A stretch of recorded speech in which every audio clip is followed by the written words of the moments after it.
calmer here, Ash. We need the rain, and we're getting it, and we get some more today, right? Yeah, we're going to see some heavier rain develop as we go into the afternoon. Not that it's going to be widespread heavy rain over a few hours, but, you know, some downpours here and there. So here's a look at our satellite and radar composite where we are not seeing widespread rain right now, but the places that are getting rain, it is coming down. In fact, it looks like now we have a little thunderstorm just south of Danbury here. So you can see around Wilton, Danbury, Ridgefield, picking up on some heavy rain that extends through Danbury up through Kent, New Milford. Let's zoom in onto Hartford County where the rain has been coming down at a heavier clip, at least I would say for the last let's say 20 minutes or so.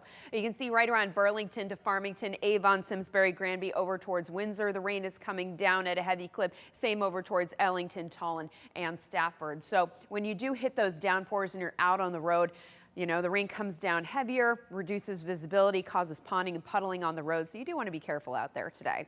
Now, in addition to just seeing your garden variety downpours, there could be a couple of strong storms that develop. And if that happens, the primary threats would be those downpours leading to localized flooding and also some gusty winds. So, of course, we'll let you know if any watches or warnings are issued. But as I said before, we do need this rain. Our drought monitor updated today. You can see the entire state is now considered abnormally dry. As of yesterday, it was really just parts of New Haven, Middlesex, and New London County.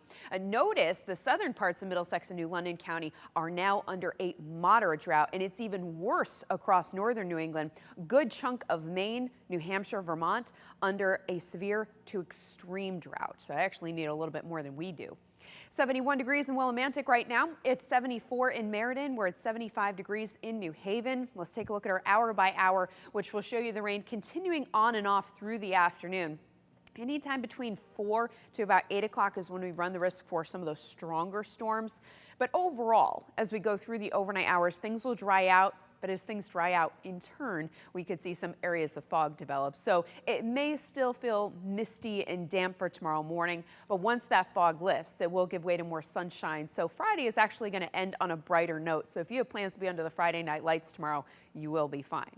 Now let's take a trip to the tropics where we are monitoring Tropical Storm Umberto. That's the one that's outlined here. Winds are sustained at 50 miles per hour, moving northwest at 8 miles per hour. And then we have what we call Invest 94. It means it's being investigated. This one could potentially develop over the next 24 to 48 hours. So we actually could have some sister cyclones out there.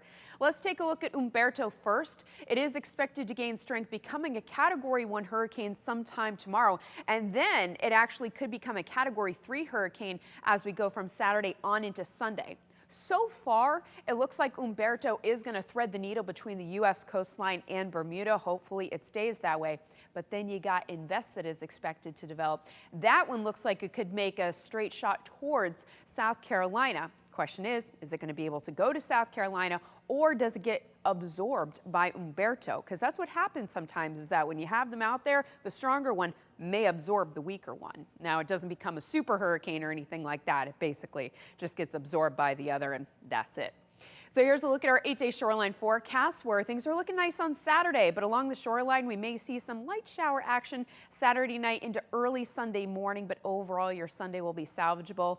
We should stay dry farther inland. A little bit of cloud cover looming for Sunday, Monday, and Tuesday. Getting brighter by the latter half of next week, but also cooler with highs diving back into the 60s.